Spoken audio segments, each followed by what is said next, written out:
नमस्ते। हमारे साप्ताहिक कार्यक्रम प्रोफेसर अभय दुबे के साथ बातचीत में आपका सबका एक बार फिर से स्वागत है। होली के बाद पहली बार हम लोग मिल रहे हैं। अभय भाई, बहुत सी चीजें हो रही हैं इस समय, दुनिया इतनी अस्थिर है और सबसे बड़ी बात यह है कि जो जंग हो रही है ईरान इजराइल के बीच में, और अमेरिका भी उसमें एक्टिव पार्टनर है, उसकी धमक अब भारत तक पहुंच रही है। मतलब हमारे अगल बगल भी उसकी धमक सुनाई दे रही है। लेकिन उस पर बात करें उससे पहले एक पॉलिटिकल डेवलपमेंट, बड़ा पॉलिटिकल डेवलपमेंट हुआ है। नीतीश कुमार को अंतोगत्वा अमित शाह ने उनको एक, जिसको कुछ लोग कह रहे हैं ऑनरेबल रिटायरमेंट एग्जिट, जो भी कही वो दे दिया गया है। और नीतीश कुमार ने एक अजीब सी बात कह के कि हम चारों हाउस के मेंबर होना चाहते हैं, उन्होंने राज्यसभा में जाने का तय कर लिया है। उन्होंने अपना ऑलरेडी नॉमिनेशन भर दिया है। मैटर ऑफ टाइम है कि 2-4-5 दिन में, 10 दिन में वो इस्तीफा दे देंगे बिहार के मुख्यमंत्री से, और नीतीश कुमार का वो जो अध्याय है वो समाप्त हो गया। मैं नीतीश कुमार को भाई हरदम ये मानता हूं कि मंडल का जो असली बेनिफिशियरी हुआ, अगर कोई जिसको सबसे बड़ा बेनिफिशियरी, वो नीतीश थे। क्योंकि लालू और मुलायम सिंह यादव प्री मंडल उसमें ऑलरेडी अपनी उसमें आ चुके थे। सोशलिस्टों का जो पिछले 500 में 60 वाले स्लोगन पे उन लोगों ने ऑलरेडी अपने को स्टैब्लिश कर लिया था। लेकिन मंडल का जो सबसे बड़ा बेनिफिशियरी रहे वो नीतीश कुमार रहे, और ओबीसी को जिस तरह से उन्होंने लामबंद किया, ये सब चीजें, नीतीश कुमार का जाना। और मैं ये भी मानता हूं कि वो जेडीयू को खत्म नहीं किया जाएगा। लोगों का मानना है कि वो विलय होगा, लेकिन मैं अभी भी मानता हूं कि जेडीयू के पीछे जो एक ओबीसी वोट का लालच है, बीजेपी के लिए ये ठीक रहेगा कि जेडीयू को ऑक्सीजन पे, वेंटिलेटर पे जिंदा रखे। क्योंकि कुछ वोट ऐसे हैं वो बीजेपी में नहीं आएंगे। अगर आपने खत्म कर दी पार्टी तो वो आरजेडी में चले जाएंगे। मैं इसी से शुरू कर रहा हूँ, नीतीश कुमार जी का की कहानी की समाप्ति है एक तरह से। अबे भाई देखिए, ये बात आपकी सही है कि मंडल राजनीति के जो असली लाभार्थी हैं वो नीतीश कुमार हैं, इसमें कोई शक की बात नहीं है। लेकिन इसी के साथ ये आपका सूत्रीकरण अधूरा रह जाएगा अगर इसमें ये ना जोड़ा जाए, नीतीश कुमार दरअसल गठजोड़ राजनीति की भी उपज है। मुलायम सिंह ने धीरे धीरे करके इतनी शक्ति अर्जित कर ली थी कि वो अकेले दम पर सत्ता हासिल कर सकते थे। यहां तक कि मायावती ने भी इतनी शक्ति अर्जित कर ली थी कि अकेले दम पे वो सत्ता हासिल कर सकती थी। लालू यादव ने भी शक्ति अर्जित शुरुआत से ही दिखाया कि वो अकेले दम पर सत्ता हासिल कर सकते हैं। लेकिन नीतीश कुमार एक ऐसे राजनेता थे जो लगातार सत्ता में रहे, लेकिन उन्होंने कभी भी ये नहीं दिखाया कि वो अकेले दम पर सत्ता हासिल कर सकते हैं। वो हमेशा ही गठजोड़ राजनीति की जो तिकड़म होती है कि हम इधर से हटके उधर चले जाएं, उधर से हटके इधर चले जाएं, इससे समझौता कर लें, इससे तोड़ लें, उससे जुड़ लें, तो उनकी राजनीति की जो गतिशीलता है, वो राजनीति की गतिशीलता गठजोड़ राजनीति के आधार पे ही बनी है पूरी की पूरी, और उसको बड़ी सफलतापूर्वक उन्होंने उसमें महारत हासिल की। और कोई इस मामले में मैं कहूंगा कि इसमें उनकी उस्तादी थी, इसमें वो बिल्कुल, हाँ वो थे। अच्छा, अब इसमें उनकी उस्तादी खत्म कैसे हुई, सवाल इस बात का। हमारे देखते देखते अभी खत्म हो गई, हफ्ते भर पहले, 3-4 दिन पहले खत्म हो गई हमारे देखते देखते। वो कैसे खत्म हुई?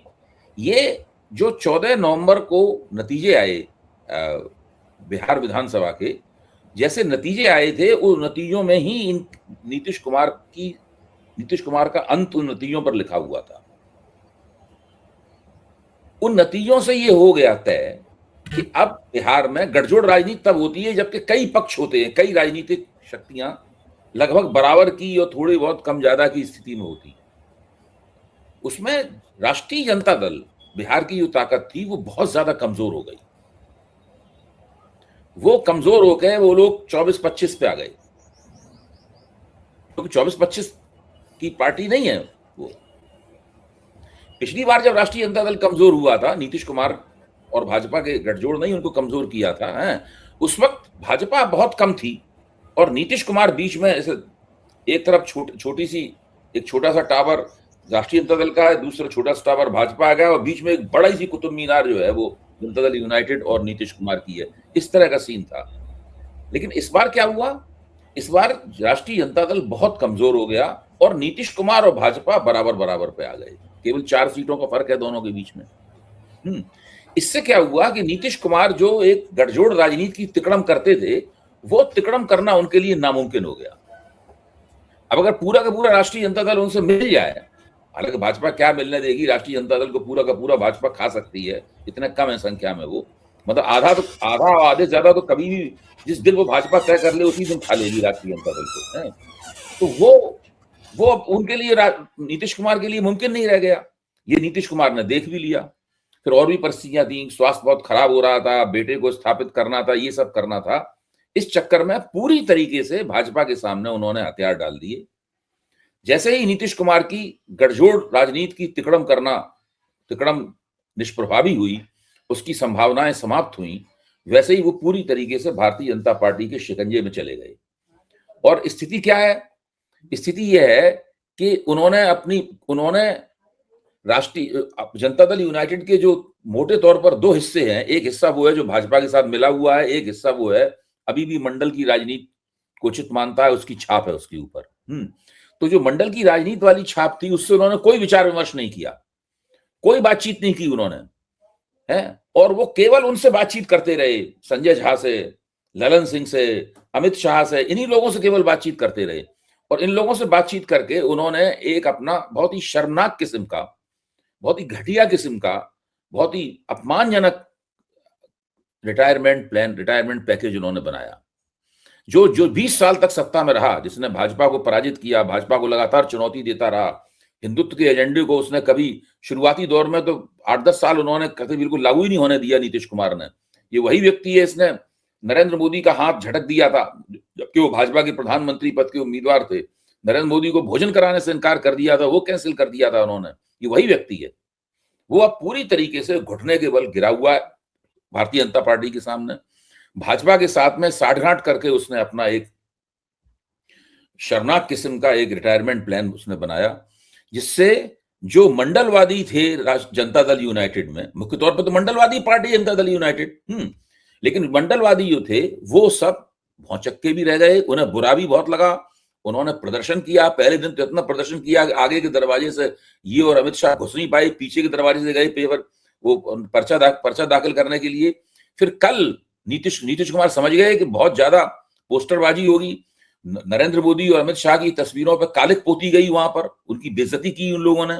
ऐसी बात नहीं है, बहुत जो जनता दल यूनाइटेड के मंडलवादी हैं उन्होंने बहुत ही कड़ा प्रतिरोध किया है। और आनंद जी, कल नीतीश कुमार समझ गए कुछ ना कुछ करना पड़ेगा, तो कल उन्होंने जनता दल यूनाइटेड के विधायकों की बैठक बुलाई। आज अखबार में तस्वीर छपी, उनको बैठ के समझाया कि भाई इसके अलावा हमारे सामने कोई चारा नहीं था, हम आपके सब काम होते रहेंगे, जो भी हो वगैरह, हम सब गारंटी लेते हैं, ये करते हैं वो करते हैं, राज्यसभा में क्या, हमें तो बिहार में ही रहना है, यहीं से बैठ के हम सारा काम करेंगे वगैरह वगैरह।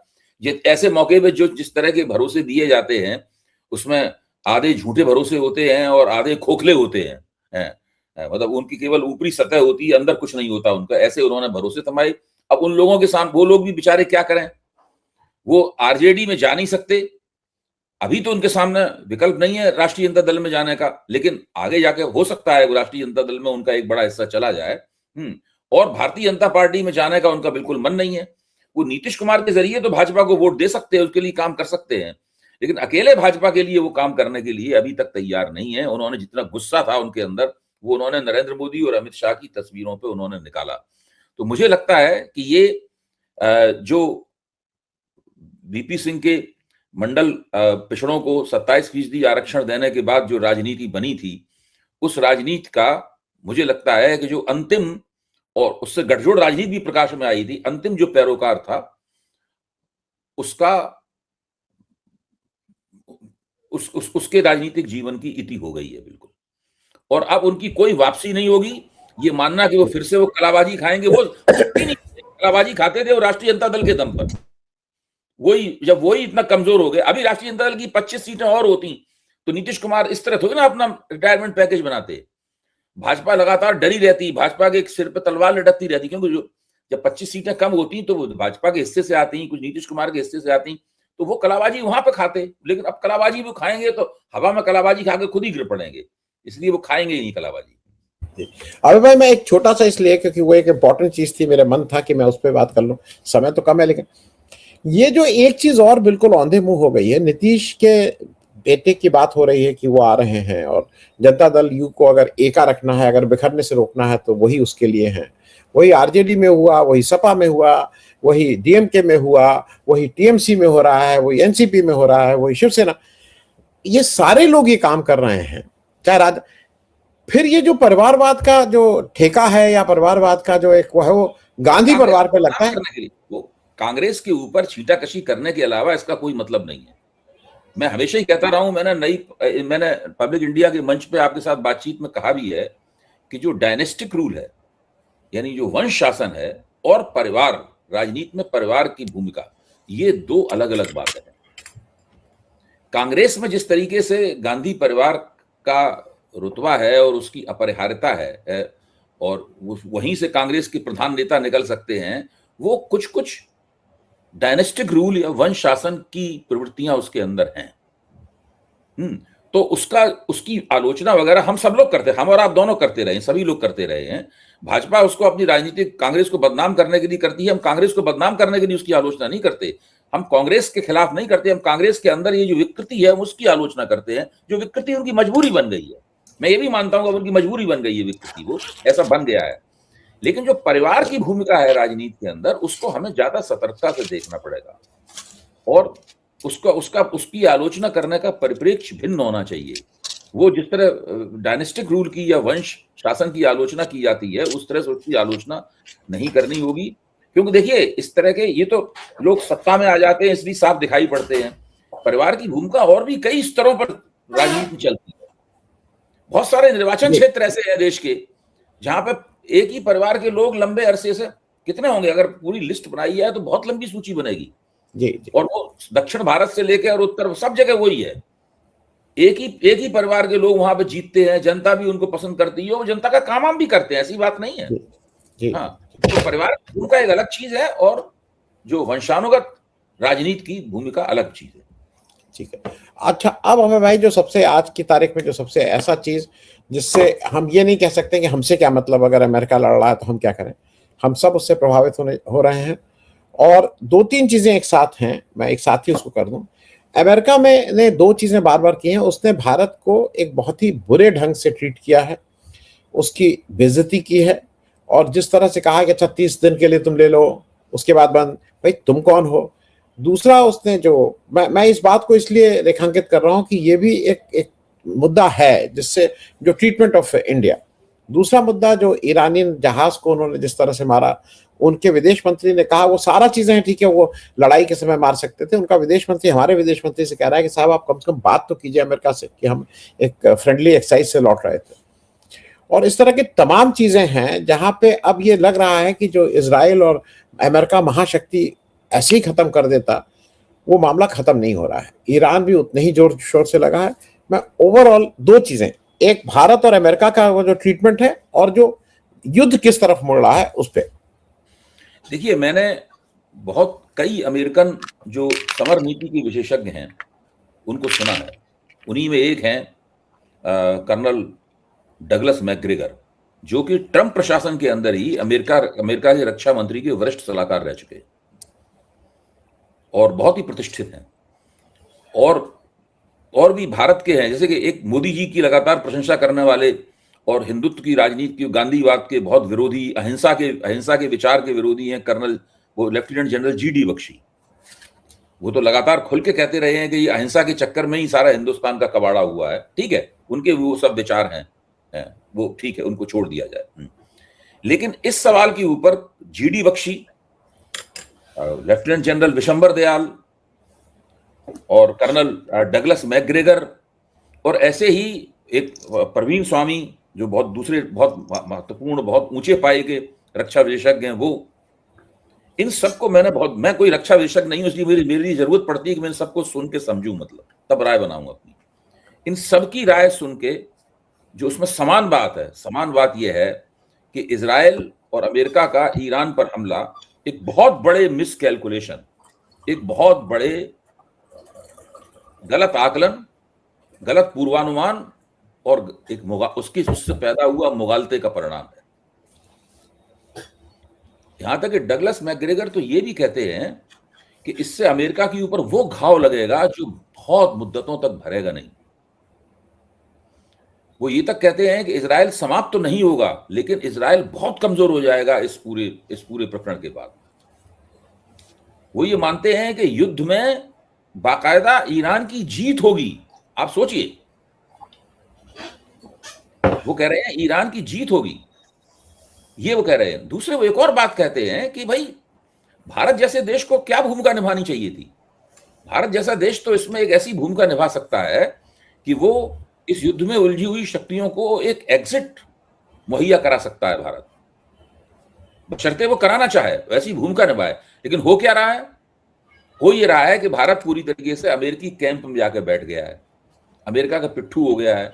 बजाय इसके कि वो इस युद्ध में पंच की भूमिका निभाता और अपना कद दुनिया के मंच पर बहुत ऊंचा कर लेता भारत, उसने अमेरिका के पिछलग्गू होने की भूमिका अख्तियार की और पूरी तरीके से एक अपनी जो सीरियल इंसल्ट जो ट्रंप लगातार कर रहे थे वो फिर हो गई। अभी देखिए 2-3 दिन के अंदर तीन तरह के अपमान हुए हैं भारत के।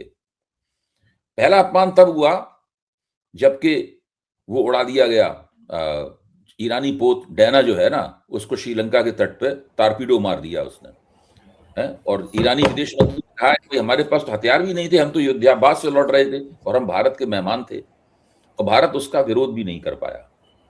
बजाय इसके कि उनकी भाजपा के जो पैरोकार मीडिया वाले हैं वो बहुत ही भौंडे, फूहड़ और अपमानजनक किस्म के तर्क दे रहे हैं। वहां एक ऐसा तर्क दे रहे हैं जो चीन भारत के खिलाफ इस्तेमाल करता था। चीन कहता था ना भारत से कि भाई इसका नाम इंडियन ओशन जरूर है, लेकिन इंडिया का ओशन नहीं है ये। हमारी नेवी जो है वो डीप सी की नेवी, जहां मन में आएगी जाएगी। इसका नाम इंडिया के साथ जुड़ा हुआ, इसका मतलब ये नहीं है कि आपकी ठेकेदारी हो गई है इस ओशन के ऊपर। वही तर्क आज बीजेपी के प्रवक्ता दे रहे हैं कि भाई ये इंडियन ओशन जरूर है, लेकिन इंडिया का ओशन थोड़ी ना ये, इसलिए वहां पे श्रीलंका के पास जो हुआ है उसकी जिम्मेदारी हम नहीं ले सकते। और यही नरेंद्र मोदी जब विक्रांत के ऊपर भाषण देने के लिए अभी गए थे कुछ ही दिन पहले, तब कह के गए थे कि कह रहे थे वहां पे कि भारत जो है वो हिंद महासागर का कस्टोडियन है, हिंद महासागर का प्रहरी है। तो भारत ये बोल रहे थे नरेंद्र मोदी। आज उन्हीं की तरफ से ये तर्क दिलवाया जा रहा है कि नरेंद्र के नाम इंडियन ओशन है, लेकिन इंडिया से क्या मतलब इसका? इंडिया की जो जल सीमा है, उस जल सीमा के बाहर कुछ हुआ है तो हम उसकी जिम्मेदारी नहीं लेते। तो अब इस तरह का तर्क दे रहे हैं। दूसरी इंसल्ट कब हुई? दूसरी इंसल्ट तब हुई जबकि अमेरिका के विदेश मंत्री ने कहा कि भाई आप 1 महीने के लिए आपको हम इजाजत देते हैं कि आप रूसी जहाजों से तेल खरीदें। रूस से नहीं, रूस के वे जहाज जिन्होंने तेल लदा हुआ है उनसे आप तेल खरीद सकते हैं। दूसरी इंसल्ट ये हुई। तीसरी इंसल्ट कब हुई? या दिल्ली में रायसीना डायलॉग कराते हैं ऑब्जर्वर फाउंडेशन वाले, उसमें अमेरिका के उप विदेश मंत्री साहब आए, क्रिस्टोफर लैंडो करके उनका नाम था। उन्होंने क्या कहा? उन्होंने कहा भारत को समझ लेना चाहिए कि 20 साल पहले हमने चीन के साथ जो गलती की थी वो हम भारत के साथ नहीं दोहराएंगे। 20 साल पहले हमने चीन को ये मौका दे दिया था गलती से कि वो अपने बड़े बड़े बाजार बना ले और तमाम मामलों में हमारे साथ होड़ करने लगे। हम भारत को इतना बड़ा नहीं बनने देंगे, हम भारत को अपने बाजार नहीं बनाने देंगे कि वो हमारे साथ होड़ करने लगे। ये खुल के भारत की जमीन पर खड़े होकर वो बंदा कह रहा है। आप सोचिए इस बात। 3 इतने बड़े, और भारत कह रहा है भारत की संप्रभुता कहां गई? ये लोग सोचते हैं कि जो गोदी मीडिया में जिस प्रकार के तर्क वितर्क होते हैं, जिस प्रकार की घटिया बहस गोदी मीडिया में होती है, उस बहस से वो संप्रभुता के इस क्षय की भरपाई कर लेंगे। आनंद जी, ये नहीं हो सकता है। हिंदुस्तान का आम आदमी, बिल्कुल आम आदमी, कम पढ़ा लिखा लेकिन आंख कान खुले रखने वाला, राजनीति के बारे में कुछ न कुछ समझ रखता है, राजनीति पे दिमाग दौड़ाता है, वो कम से कम जानता है कि संप्रभुता में और संप्रभुता की कमी के बीच में जो बिल्कुल आपको गुलामी की तरफ और ताबेदारी की तरफ ले जाती है, अघोषित ताबेदारी की तरफ ले जाती है, उसके बीच में क्या फर्क होता है। लोगों पे जो असर पड़ रहा है वो निश्चित रूप से उनके दिमाग में सोचने पर मजबूर कर रहा है कि ये सरकार क्या कर रही है। अब तो ये इस तरह की व्याख्याएं भी आने लगी हैं क्योंकि इस पूरे जो खाड़ी युद्ध में जो भारत सरकार जिस तरह असहज स्थिति में भारत सरकार ने अपने आप को फंसा लिया है, इसी असहज स्थिति का ये एक फलितार्थ है, यानी आप कह सकते हैं कि उसका ये क्या अंग्रेजी में उसके लिए बड़ा अच्छा शब्द है, उसका ये बाई प्रोडक्ट है, ये है कि इन्होंने 4 महीने से भी कम समय में नीतीश कुमार को वहां से हटाना पड़ा, क्योंकि इन्हें कुछ ब्राउनी पॉइंट चाहिए, इन्हें कुछ खुशनुमा खबरें चाहिए भाजपा के जनाधार को बताने के लिए कि भाई देखिए हमने बिहार की गद्दी पे हम कब्जा करने के नजदीक हम पहुंच गए। इस प्रकार का करने अभी करना पड़ा, वरना अभी तो आप चुनाव हुआ 4 महीने में भी 9 दिन बाकी थे और आप नीतीश कुमार को हटा रहे, आप 6 महीने वेट कर सकते थे, साल भर वेट कर सकते थे, यही हम सब लोगों का आकलन भी था। नहीं अबे भाई, मैं बीच में एक टोक दूं, वहां का मैंडेट नीतीश कुमार को चीफ मिनिस्टर बनाने का था, बिहार का मैंडेट का अपमान है। मैं कह रहा हूं नीतीश कुमार ने पिछले दिनों अपनी शख्सियत का इस्तेमाल करके या उनकी शख्सियत की वजह से एनडीए को 2 चुनाव जीतने में मदद मिली। लोकसभा चुनाव में जबकि सारी जगह एनडीए के खिलाफ हवा बह रही थी, नतीजे कुछ कम हुए हैं, लेकिन फिर भी एनडीए का हाथ बिहार में भारी रहा, आगे रही एनडीए। विधानसभा चुनाव में तो पूरी तरीके से नीतीश कुमार के पक्ष में एक लहर चल रही थी। तो मैं ये बिल्कुल मेरे सामने बिल्कुल स्पष्ट है कि बिहार में जो हुआ है उसके लिए जो टाइम चुना गया है, जो समय चुना गया है, उसका ताल्लुक भारत ने जो ट्रंप की ताबेदारी स्वीकार कर ली है, उस चीज को, उस खबर को और या उस भावना को पटरी से उतारने के लिए इतनी जल्दबाजी इसके अंदर की गई है। तो ईरान का सवाल है, ईरान के सवाल पे भारत ने एक बहुत बड़ा अवसर खोया है। इस मौके पे भारत अगर तटस्थ रहता और तटस्थ स्थिति में वो हस्तक्षेप करता, भारत एशिया की एक बड़ी ताकत है, इसमें कोई शक की बात नहीं है, अगर वो हस्तक्षेप करता तो मेरा मानना यह है कि भारत उसी स्थिति में पहुंच सकता था जिस स्थिति में कभी इंदिरा गांधी उसको ले आई थी। आजकल इंदिरा गांधी ने व्हाइट हाउस में जो लेक्चर दिया था, उस लेक्चर के टुकड़े बहुत वायरल हो रहे हैं। इसमें इंदिरा गांधी साफ कह रही हैं कि हमारा दोस्ती के लिए हाथ बढ़ा हुआ है और हम एक व्यक्ति से दोस्ती करने में दूसरी व्यक्ति से जो हमारी दोस्ती है उसको बाधक नहीं मानते। यही भारत का स्टैंड होना चाहिए था, यही भारत का रवैया होना चाहिए था, लेकिन इन लोगों ने अपनी नाक कटा ली और इतनी बुरी स्थिति में, इतनी खराब स्थिति में अपने आप को डाल लिया कि जब इतिहास इनसे पूछेगा कि 20 जनवरी 2025 को डोनाल्ड ट्रंप ने राष्ट्रपति पद की शपथ ली थी, आज 1 साल से ज्यादा, 1 साल और करीबन 2 महीना होने के लिए जा रहे हैं। इस बीच में 14 महीने में डोनाल्ड ट्रंप के कारण और अमेरिका के कारण भारत को कौन सा लाभ हुआ और कौन सा नुकसान हुआ, आप इसकी दोनों तरफ, दोनों पर एक तराजू ले लीजिए, एक तरफ फायदे रख लीजिए, एक तरफ नुकसान रख लीजिए, आप पाएंगे भारत को कोई फायदा नहीं हुआ, किसी किस्म का कोई फायदा नहीं हुआ, सिर्फ बेइज्जती मिली, सिर्फ आर्थिक दिक्कतें मिली। मतलब कितना, जब ट्रंप पहली बार राष्ट्रपति हुए थे तब उन्होंने ईरान पर प्रतिबंध लगाया, तो भारत जो रुपी ट्रेड के जरिए ईरान से सस्ता तेल ले रहा था, नहीं ले पाया। दूसरी बार राष्ट्रपति हुए तो उन्होंने रूस पर प्रतिबंध लगा दिया, फिर भारत ने घुटने टेके और जो रुपी ट्रेड के जरिए रूस से तेल लिया जा रहा था वो तेल भी भारत नहीं ले पाया।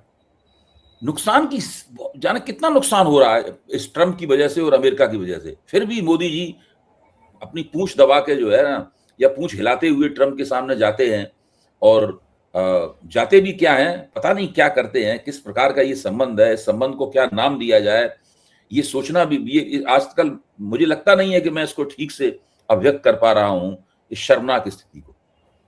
जी जी, मैं एक चीज और जरा आपसे पूछ लूं कि एक और चीज अभी भाई हुई कि ये जो गल्फ कंट्रीज में अब वहां से स्टेटमेंट आने लगे हैं कि खाड़ी के देश अब ये कह रहे हैं कि हमने मना किया था यूएसए से, ये मत करिए, क्योंकि वहां की यूएसए बेस थे। अब 2-3 तरफ से मार पड़ रही है, एक तो यूएसए बेस तहस नहस हो रहे हैं, अब खाड़ी देश भी जो जिस लालच में यूएसए को जगह दिए थे बेस बनाने के लिए, वही उनके लिए आफत का एक सिलसिला हो रहा है। दूसरा, वहां जो तेल पे कब्जे की बात कर रहा था अमेरिका, वो तो उल्टा पड़ गया, लेने के, इसको मोदी कहते हैं लेने के देने पड़ गए। वो तो आपके पास तेल कुछ हो, जिस रास्ते से जाना है वो आपके पास होगा। तीसरा, जो खाड़ी देशों को बहुत सेफ हेवन फॉर इन्वेस्टमेंट और ये सब माना जा रहा था कि यहाँ क्लाउड कर दो, यहाँ, उस पर जबरदस्त झटका लगा है। ये 3 चीजें। और मैं एक चीज में थोड़ा, जनरली हम सब लोग एक वेवलेंथ पे रहते हैं, अब मुझे ऐसा लगने लगा है अबे भाई कि हम पिछलग्गू या पिट्ठू नहीं, हम अमेरिका के चाकर के रूप में स्टैब्लिश हो रहे हैं। We are being treated as a, और ये जो कॉलोनाइजेशन है ना, वो कोई डिक्लेरेशन नहीं होगा कि आप उसका उपनिवेश है। यूके के ब्रिटेन के समय हुआ था, आप मोर और लेस आप उनके उपनिवेश बन चुके हैं, जिसको वैसे कहें तो गुलाम हो चुके हैं। मैं इसको इस तरह से भी देख रहा हूँ। नहीं, तो आपकी बात, मैं आपकी बात का खंडन नहीं करूंगा। जहां तक आपने जो शब्दावली इस्तेमाल की है, जो आपने अभिव्यक्ति इस्तेमाल की है, हो सकता है कि आगे जाकर यही सब साबित हो, क्योंकि ये हम हम मान लीजिए अमेरिकी खेमे में जाना एक बात है। अमेरिकी खेमे में तो बहुत से लोग हैं आनंद जी। ब्रिटेन अमेरिकी यूक्रेन खेमे तक में है। है, हाँ, नहीं, फ्रांस अमेरिकी यूक्रेन भी खेमे है में है, लेकिन, हाँ, यूक्रेन हाँ, अमेरिकी खेमे में है, पूरे गल्फ के कनाडा, देश हाँ, यूएई अमेरिकी खेमे में है, कुवैत अमेरिकी खेमे में है, दुबई अमेरिकी खेमे, सारे लोग अमेरिकी खेमे में है। इसमें क्या बात है? अमेरिकी खेमे में जाना कोई इशू नहीं है, समस्या नहीं है। भाई दुनिया में खेमे बने हुए हैं, आप खेमों में जाते हैं, और उसमें इसलिए जाते हैं खेमों में ताकि आपको आपके हितों की पूर्ति हो सके। इसीलिए मैं सवाल उठा रहा हूं कि भारत के कौन से हित की पूर्ति हो रही है अमेरिका के साथ जुड़कर? कम से कम एक तो बात, एक हित तो बताया जाए कि इस हित की पूर्ति हो रही है अमेरिका के साथ जुड़कर। कौन सा आर्थिक लाभ हो रहा है अमेरिका के साथ? जो ट्रेड वाणिज्य का जो लाभ था वो भी ट्रंप ने खत्म कर दिया, अपने टैरिफ वैरिफ लगा के। वो भी पहले 3% टैरिफ लगता था भारतीय माल के ऊपर, अब 15% या 18% टैरिफ लगेगा भारतीय माल के ऊपर। बीच में तो लंबे अरसे तक 50% टैरिफ लग रहा था, वो भी आपका फायदा खत्म हो गया। सस्ती दर पे जो आप तेल वगैरह लेने का आपको अधिकार था, अमेरिका ने वो अधिकार भी आपसे छीन लिया, और आपने खुद अपनी तरह छिन जाने दिया अपना अधिकार, उसके लिए आपने कोई विरोध नहीं किया। तो अब आप बताइए, आप दुनिया के विभिन्न एशिया में होने वाले युद्धों के बीच में भारत की तटस्थ होने के कारण भारत की जो एक हैसियत थी हस्तक्षेप करने की, वो हस्तक्षेप करने की हैसियत भी आपने छीन ली। मैं कहूंगा ट्रंप की ताबेदारी ने भारत को बर्बाद कर दिया है, भारत की विदेश नीति को बर्बाद कर दिया है, भारत की संप्रभुता का क्षय हुआ है, और भारत की अर्थव्यवस्था को उससे मुश्किलें हुई हैं, और उनका धीरे धीरे उसका खामियाजा इन लोगों को भुगतना पड़ेगा। भाई क्या हुआ? अमेरिकी खेमे में जाके कोई आपको बहुत बड़ा लोन मिल गया, कर्ज मिल गया? क्या वर्ल्ड बैंक ने आपको पैसे दे दिए? क्या आपके इंटरनेशनल मॉनेटरी फंड ने आपको कुछ सुरखाब के पर दे दिए आपको? क्या हुआ? क्या भाई 20 जनवरी से अभी तक का हिसाब किताब लगाइए, अमेरिकी खेमे में जाने से भारत को क्या लाभ हुआ? इस चीज का तुरंत आकलन होना चाहिए और लोगों के सामने पेश किया जाना चाहिए। अच्छा, जो मोदी जी के समर्थक हैं, भाजपा के समर्थक हैं, जब मैं उनसे पूछता हूं, बहुत से लोग हैं जो ऐसे राजनीतिक रूप से जुड़े हुए नहीं है लेकिन कहते हैं मोदी जी को वोट देते रहे हैं, मोदी जी को वोट देते रहेंगे सब। मैं उनसे पूछता हूं मोदी जी क्यों कर रहे हैं, तो वो क्या जवाब देते हैं जानते हैं? कोई चारा नहीं है। वो ये कहते हैं कोई चारा नहीं है। आप सोचिए, गुलामी ताबेदारी के अलावा कोई चारा नहीं है, इससे ये निकलता है। तो ये जो हो रहा है, जो माहौल बन गया है, मुझे तो लगता ये है कि इससे भाजपा को भविष्य में आगे जाके बहुत दिक्कत होगी, और भाजपा का जो राष्ट्रवाद है उस राष्ट्रवाद को भी बहुत ज्यादा दिक्कत होगी, क्योंकि लगातार आप हिंदू हिंदू कर अपनी राष्ट्रवादी गोटी लाल नहीं करते रह सकते। जी जी। मैं बस चलते चलते इतना ही, मेरा जो एक अभय भाई है कि भारत की जो बेइज्जती कर रहे हैं, लेकिन पूरी दुनिया में आप अगर कमजोर है ना, पूरी दुनिया देख रही है। फिनलैंड के प्रेसिडेंट, एक छोटा सा देश है, फिनलैंड के प्रेसिडेंट आते हैं, वो कहते हैं कि भाई भारत इसमें एक अहम रोल कर सकता था। दुनिया में बहुत से लोगों की उम्मीद थी कि भारत अहम रोल करेगा, लेकिन अब वो समझ जा रहे हैं कि हम कहाँ खड़े हैं और हमारी क्या गति है। ये एक लॉस ऑफ फेस बुरा है। बीजेपी आए, कांग्रेस आए, सपा आए, क्या आए, इससे क्या फर्क पड़ता है देश में, लेकिन ये जो देश का नुकसान हो रहा है वो शायद उसकी क्षतिपूर्ण है। मैं चलते चलते लास्ट एक क्वेश्चन इसलिए कर लूं क्योंकि वो मेरा फिर 9 को ओम बिरला जी का जो अविश्वास प्रस्ताव है उस पर बहस की बात है, लेकिन मुझे नहीं लगता है कि उसमें बहस हो पाएगी, क्योंकि इतना ज्यादा तूफानी होने वाला है जो कॉम्प्रोमाइज प्राइम मिनिस्टर की बात, जिस तरह से अमेरिका, मुझे नहीं लगता है। लेकिन चलिए, सोमवार से तो वो है। सोनिया गांधी ने जो इंडियन एक्सप्रेस में लेख लिखा था, उन्होंने साफ तौर पर उसमें लिखा है कि हम लोग संसद में इस विषय पर चर्चा करेंगे, और हम ऐसी चर्चा करेंगे, इसमें बेरोक टोक, इसमें कोई रोक टोक होगी तो उसको हम नहीं बर्दाश्त करेंगे। चर्चा खुल के होनी चाहिए, और इसमें कोई बाधा नहीं पड़नी चाहिए चर्चा में। ये सोनिया गांधी ने उसमें एक तरह का संसदीय कार्यक्रम दे रखा है। जी जी। चलिए, थैंक यू सो मच अभय भाई, बातचीत करने के लिए बहुत बहुत शुक्रिया। Thank you.